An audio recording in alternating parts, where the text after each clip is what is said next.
Welcome to Salcedo Paranormal. It is Wednesday, August 24th, 2022, and tonight we'll be talking about comic books and the paranormal. As always, you can find all the episodes of the show and social links to social media, ways to donate, and ways to contact me at the podcast page, and that is salcedoparanormal.podbean.com. That's SALSIDO paranormal.podbean.com. Always happy to hear from you all, whether you have comments or questions or topic suggestions, or if you have stories of paranormal experiences, whether they're your own or from others that you trust. Happy to either read those or have you join me on the show to talk about them. And so tonight we'll be covering another comic book event, and then tomorrow will be more paranormal news. So, and that'll be it for the week, at least until Sunday. So, as always with these comic book events, I'm always happy to have someone help me out with these because there's a lot to talk about. And so I want to welcome Derek onto the show again. Hello. Hey, James. Thanks for having me. It's gonna be fun. Yeah, no problem. We're slowly working our way towards more recent times. Yeah, exactly. And getting once we get done with Avengers versus X-Men, then we'll be out of my comfort zone in a way. Yeah, exactly. Didn't really make it far past after that. So Yeah, but I'm excited for that as well. So yeah. Same. This week will be a little different too because it's not like this is one. It's kind of like a bridge event between the one we did last time, Secret Invasion, and then like the one we will next time. But it's one of these ones where we found there's not a very clear article online for it, which is very interesting. So for everyone listening, it's going to be a little bit slightly different than it normally is because I feel like neither one of us are like experts on this event per se, really. But it's an interesting one for sure. I'm excited to get into it. yeah, I found it in the Wikipedia article. It was mentioned as more of a rebranding or a brand name than an actual event Yeah, title.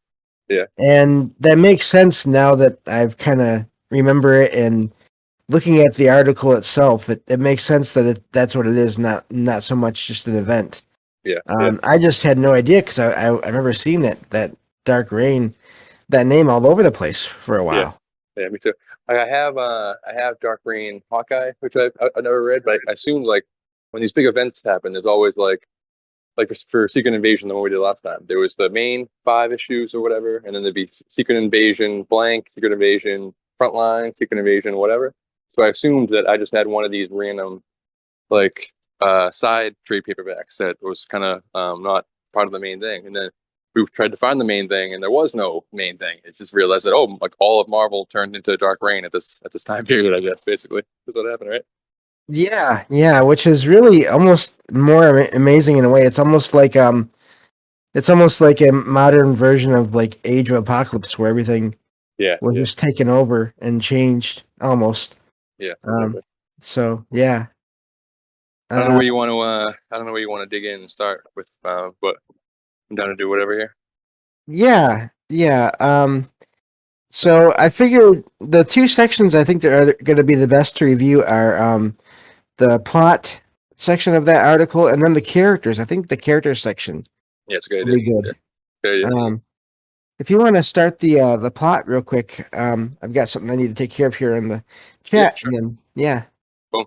All right. So in the beginning, like we said last time, we just covered the Secret Invasion, which had the Skrull invasion. Those like kind of reptilian-esque aliens who came down to Earth, and the Marvel universe slowly realized that they were infiltrating all of the Marvel universe. They were getting themselves into all the corners, into Shield, into the government, into the X-Men, into the Illuminati, everything. They were everywhere. So coming out of that, um, Tony Stark was kind of like the head of Shield at that point. He was kind of at the peak of his powers when it comes to like his political influence. But following Secret Invasion, he was like wiped of that. Like everyone kind of blamed him for what had happened during Secret Invasion, and then Norman Osborn was kind of raised up to be like the savior for like he got some information that was like meant for somebody else, and it led him to be like kind of the hero of Secret Invasion. So he's then put in charge of Shield, which is ridiculous. So for those that don't know, like Norman Osborn is the he's like the Joker for Spider-Man. He's like Spider-Man's biggest villain. He's the Green Goblin, but he's also like is a very Tony Stark-esque in that he has like Oscorp, which is like his own giant mega corporation for like the Spider-Man corner of the universe. So Michael Bendis is kind of running the show at Marvel right now, and he decides that I guess everyone's just going to forget that Norman Osborn is like one of the worst villains that we have, and he becomes the head of the Avengers, the head of Shield, basically like one of the most influential people in the Marvel universe at this point. So yeah, so I guess Deadpool was supposed to have sent information just to Tony Stark, and then it was on how to kill the Skrull Queen, Ferengi, to Nick Fury, but it was intercepted by Osborn. So Osborn shoots Ferengi in the head, becomes the director of Shield, which then he replaces Shield with a new acronym called Hammer, HAMMER, and then he forms an alliance called the Cabal, which is like his version of the Illuminati, which we covered a few weeks ago at this point, called with Doctor Doom, Emma Frost of the X-Men, Namor again, who's also in the Illuminati, Loki, like the door villain, and the Hood. He uses Hammer to kind of as his kind of like force behind him to kind of get all his stuff done, and then Osborn's actions and reputations influence a number of heroes to kind of resist Osborn's rule and to remove him from power. And then it also causes a lot of heroes to not want to join his version of the Avengers, his like Dark Avengers, which causes like all the different villains to kind of take up the mantle of like the Avengers heroes that we know, like Bullseye becoming Hawkeye, et cetera, which we'll get to in the characters. But wild stuff, James. Yeah, it's really it's now that I think about it, it's sort of like a friend of the show, Michael Strange, would call the Upside Down, because it's Yeah, exactly. Yeah. it's the supervillain taking over, except it's not a hostile takeover. It's not a forced takeover. Yeah. It's an organized, approved takeover. Yeah. Because this guy is supposedly he's fine now. He's okay. Yeah. And so Somehow. you find out no, not so much. Yeah. It makes you wonder, like, if there was a big giant alien invasion, would this happen? Is this like is the hero of an actual invasion going to be handed like all the political power in the world, or are we gonna prop up an actual alien hero, or the victor against the alien invasion as this new savior? And what happens if it is like some known ne'er-do-well, some known, like he is Spider-Man's Joker. He is like one of the worst people in the Spider-Man corner of the universe, and the idea that he becomes Nick Fury is just really pretty crazy, honestly. It is, yeah, and then he makes his own Avengers team, like you said. Yeah, and it's meant to kind of replace some of the most well-known regular Avengers, with, of course, Norman Osborn taking up the role of a combined sort of Captain America and Iron Man. Yeah. Because he obtains all of a lot of Tony Stark's Iron Man technology, and just changes it and makes it work for him, and develops this Iron Man type suit. Yeah. That has a star on it, and he's known as the Iron Patriot. That's crazy. Crazy. And yeah. He's still like kind of superpowered, because like when he's a Green Goblin, he's like enhanced physically. So that's kind of the Captain America side of his powers. Right.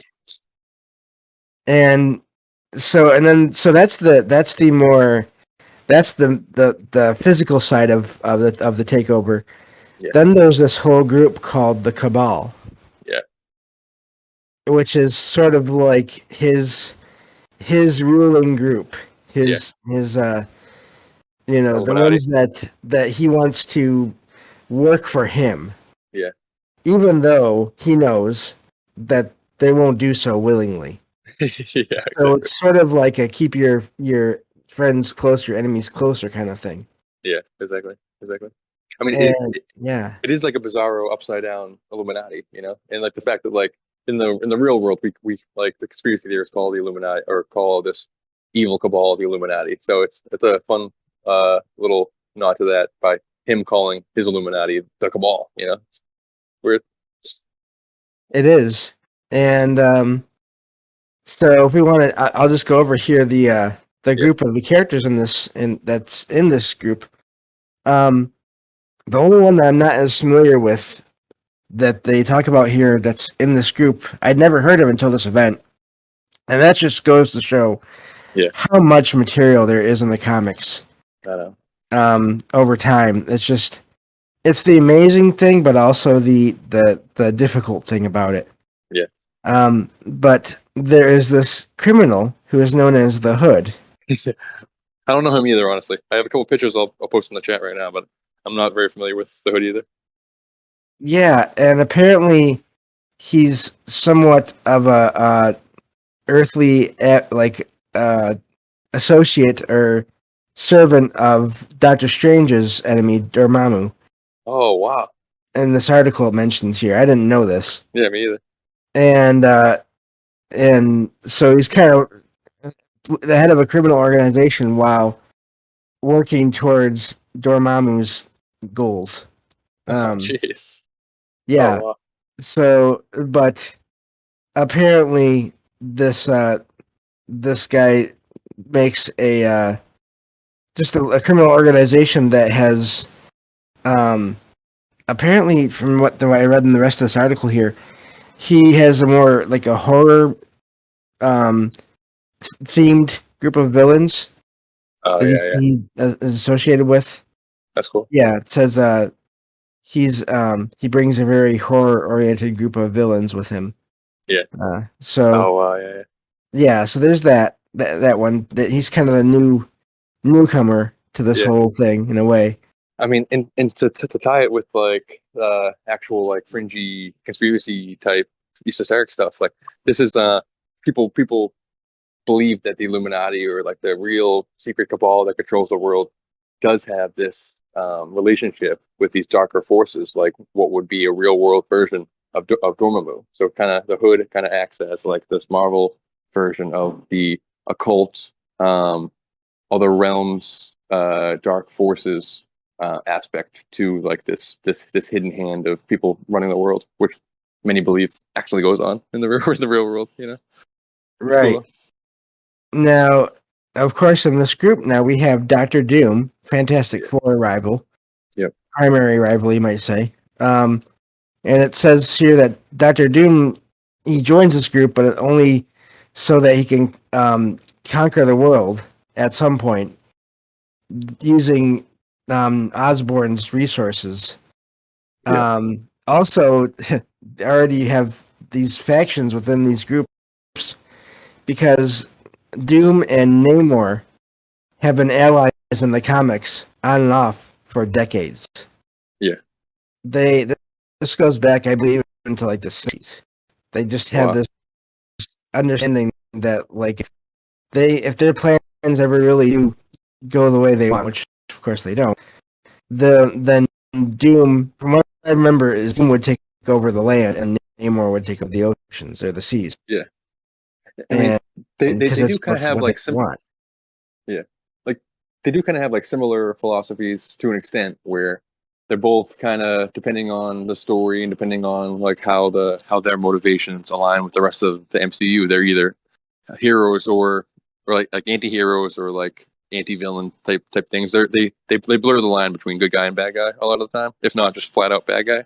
But then also like they're the reason why it's also kind of like Magneto a lot, where they just want to run their section of the world the way that they want it. They kind of want to be left alone. Like they want to be in charge and like the head guy of their area and like have nobody question them, but also kind of like be separate. So like Namor wants to control Atlantis. He wants Atlantis to become dominant and powerful, but also like leave us alone. We're underwater. We're separate over here. And Doom has Latveria, and he wants to like get that to its peak, but also like leave me alone. Like New York City, leave me alone. Rest of the world, I'm in Latveria over here. And same way with Magneto, he's like he wants to get mutant kind up to where up to a successful level, but then also, all right, leave us alone. We're on Krakoa, we're hanging out over here, we're in Madripoor or whatever. Just leave me alone. So it's cool that those philosophies can kind of all tie together and create like this evil alliance here. Yeah. Now the rest of this section here on Doom, this is stuff I didn't know. Apparently, so yeah, Doom does plan on eventually killing off the rest of the Cabal at some point, or enslaving the rest of the Cabal. Jeez. Eventually, that's like his end goal there. He also apparently Doom, while he's part of this group, and because of this power that this group has now, and this is something you'll see throughout the comics in this time. This group and their militaries and organizations, they really start going after the heroes. Yeah. And attacking them and knowing that in a lot of times or a lot of ways they can now. Yeah. Because they're associated with the official militaries, and so it's almost like they can do what they want now to an extent. Yeah, they've been given the seal of approval by the powers that be, and now they can manipulate and wield that power for their own ends, for their own especially with Tony Stark and like a lot of these heroes, because this is coming off of Civil War, this is coming off of Secret Invasion now, where you would imagine the civilians of the Marvel universe, like just the regular people, like have a tough time trusting anybody, have a very tough time trusting these heroes, just seeing them fight each other in the streets.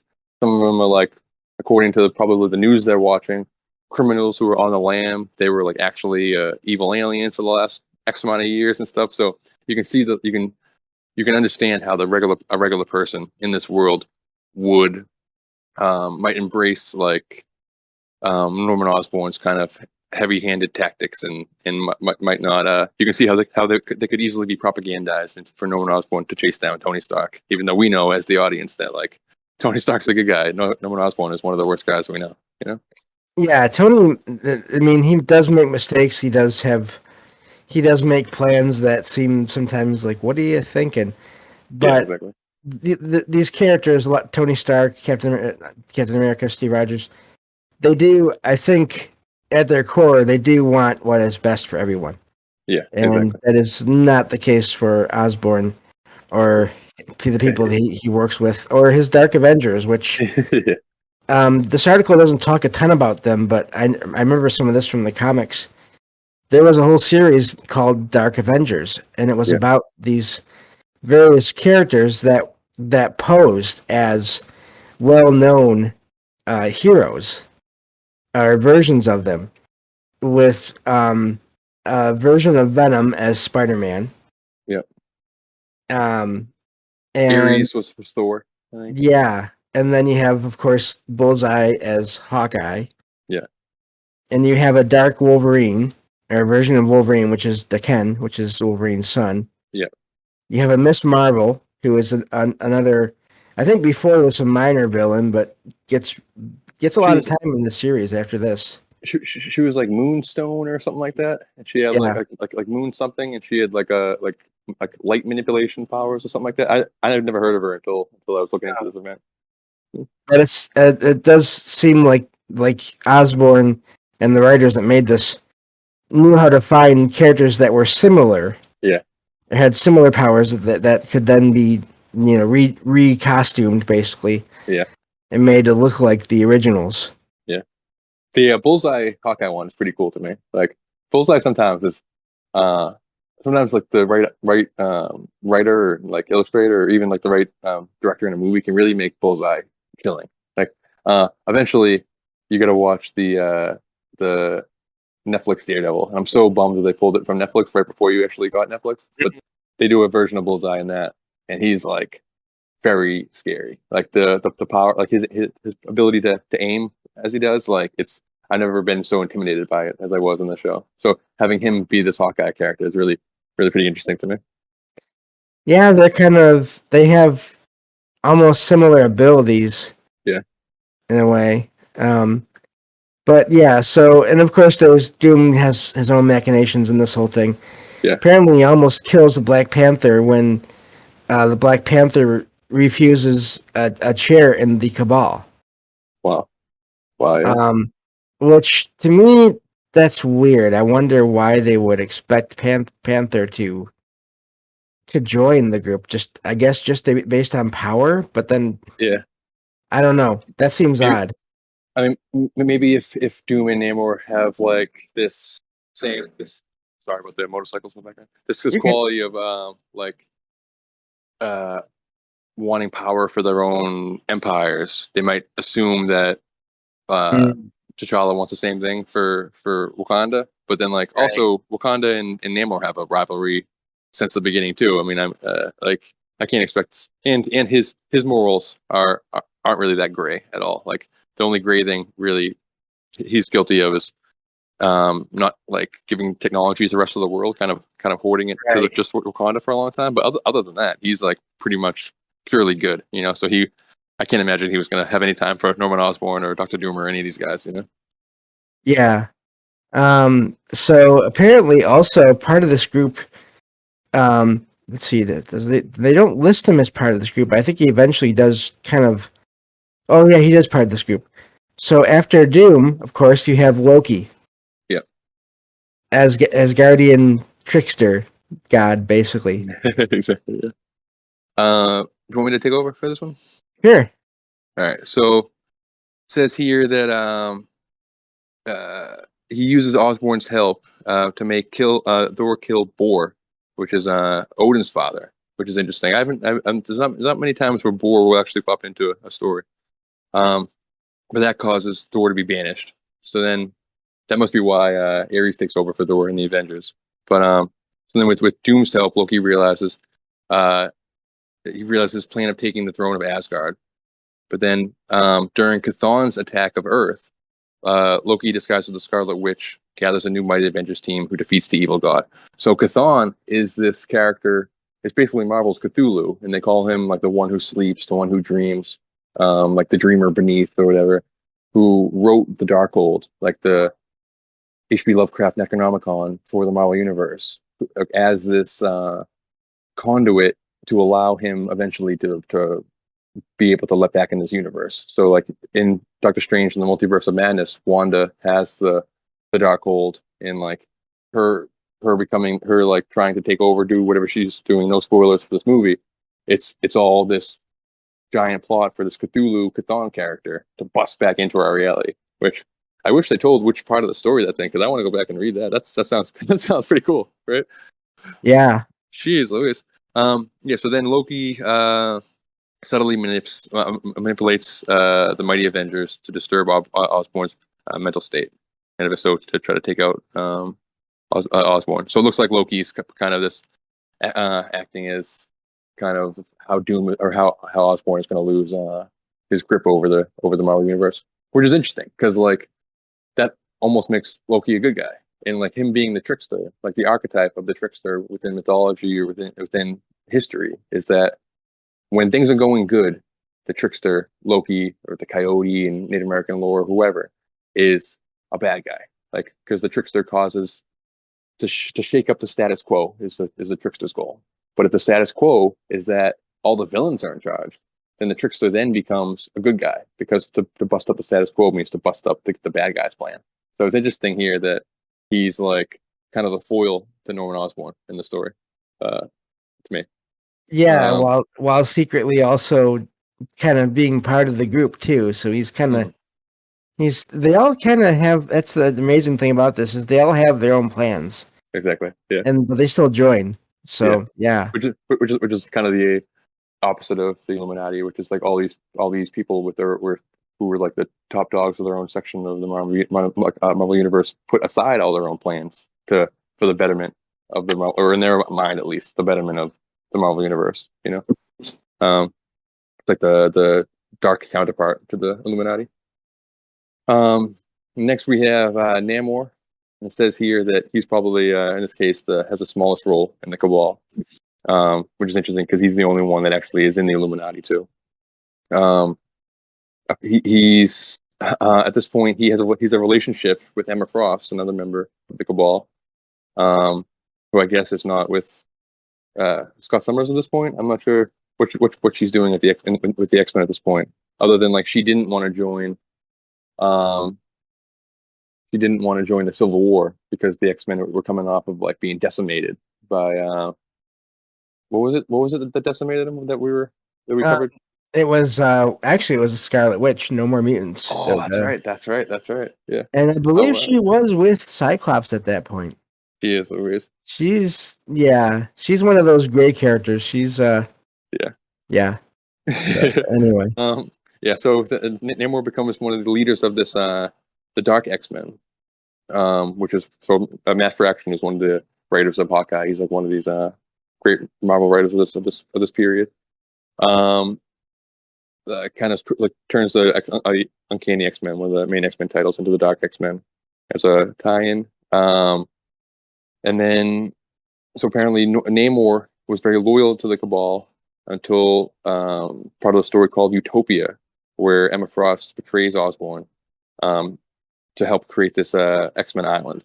Which does that end up becoming Krakoa, or is that what does that X-Men what does that island become? Do you know? I believe that's wasn't it Alcatraz? Oh, maybe. I'm not I'm sure. not sure. It was either Yeah. that or it was part of Asteroid M that came down. Oh, wow. That might have been the combination of both. Yeah. Oh, wow. Wow. Do you want to take over the Emma Frost part? You know Emma a little more than I do, I think. Yeah. Also, a thing about the Dark X-Men, I did find because I was at this point I was finding stuff in the local library. Yeah. Apparently, part of the Dark X-Men, two of the members in that group were Cloak and Dagger. Oh, They wow. had Really? them on the team. Oh, Of wow. course, they were being manipulated and Yeah. by Osborn. Yeah. And so that team fell apart. It didn't last. Oh, wow. That's Um, cool. but yeah, Emma Frost and Namor, they kind of Emma joined more for a also for she wanted the mutant community, it says here, to have a position of power in Osborn's new world order. But Yeah. of course, she saw how things are going, and um, she ended up leaving them. And Yeah. Namor, who she apparently was involved with him at times in the past, Oh, okay. romantically, also decided to leave. So this group does not stay together for a super long time.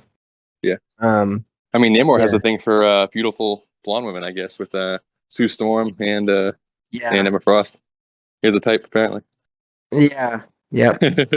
It's yeah, but so that's Namor. He's become for many years, like I'd say from the 90s to the early 2000s, he was people that read the comics a lot would know him. Yeah. But he wasn't super common or popular or seen a ton in the comics. He's about to Until have his moment in the sun yeah. in the MCU. They just released him during Comic-Con a few weeks ago. The Oh, trailer for Black Panther: Age of Wakanda, I think is the title of it. But Black Panther 2, and they're introducing Atlantis, and Namor is going to be in it. And they've like it's pretty comic accurate where he has the wings on his feet and everything. And they're going full comic with that, but they're using they're making the Atlanteans have kind of like a Mayan aesthetic. I'm not sure how they're going to do it, but I think there's going to be a connection with the Mayan civilization. But like they all have blue skin and stuff. Besides Namor, like they're going fully for it. It's gonna be pretty cool. That's gonna be out the end of August, early September, or relatively soon. Pretty soon. yeah. Huh. Yeah, so and it goes into a little bit here that is more about Namor and Emma Frost that kind of gets more into the next event we're going to cover, so I'll leave that for Nice. for now. The last person on this group here, and she's not so much part of the Cabal as she is just Osborn's assistant. Yeah. And that is, and it's kind of ironic in a way that her name is Victoria Hand. So she's like Osborn's, Right hand woman. yeah, it's like, what did you not? I don't know. I know. That I'm very always creative just with the names. Yeah. that always just kind of annoyed me. But I don't know. Maybe it's supposed to be direct like that. I don't know. But so apparently she was a former Shield business affairs operative. Oh, But I'm looking at a picture right now. She's the one who has like the red streak in her hair. She's in She's like one of the main characters of the first season of Agents of Shield, the TV show. Actually, Oh, I okay. didn't realize that. Okay, that makes sense. But yeah, she becomes Osborn's deputy director of Hammer, so Wow. she gets a pretty big position in the whole organization. Yeah. And it says Osborn gave her a list of jobs for building a new world peacekeeping task force from scratch. So it Whenever you says, say New World in a title, I'm always kind of weird. You yeah. know? So let's see here. It talks about how they basically got their hands on the 50 state initiative, which is the having a team of people with powers or technology in each state. Yeah. Um, and just going. So apparently, Osborn calls her his eyes, ears, and mouth. So that's not creepy. That's not great. Yeah. Yeah. Um, but yeah. So and she also is basically has command control over the Dark Avengers when he's not around as well. Oh wow. So Wow. that's a lot of power. Yeah, it's kind of like what's her name? What's Nick Fury's kind of sidekick's name? Miranda or Maria Hill. Maria Hill. Yeah, exactly, yeah. Kind of evil Maria Hill. Yes, although with her, yeah, similar personalities too. Because Maria Hill, when Fury, there was this whole secret war, not wars, Yeah. war Yeah. event, and she kind of took over after that. Yeah. For a while, Yeah. and she's got her own. She's made her own plans and made her own share of enemies in Marvel, from what I've heard. So, Exactly.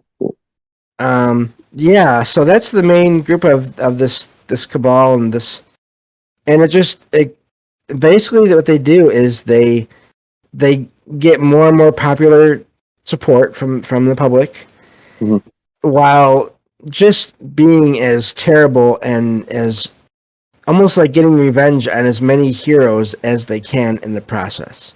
Yeah. Now, we haven't talked about it a lot, and I don't know all the details, but one of the things about this, if you think about it, think about what it would be like to be Spider-Man, to be Peter Parker. I know.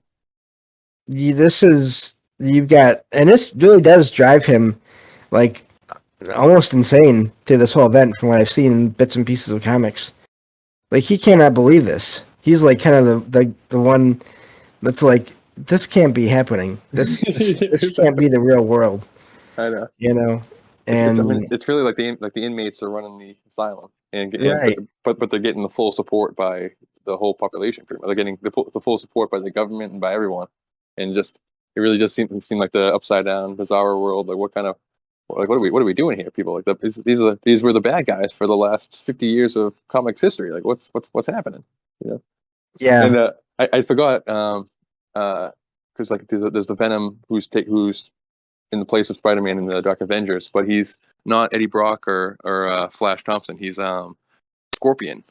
yeah, Like which is a weird one. it is.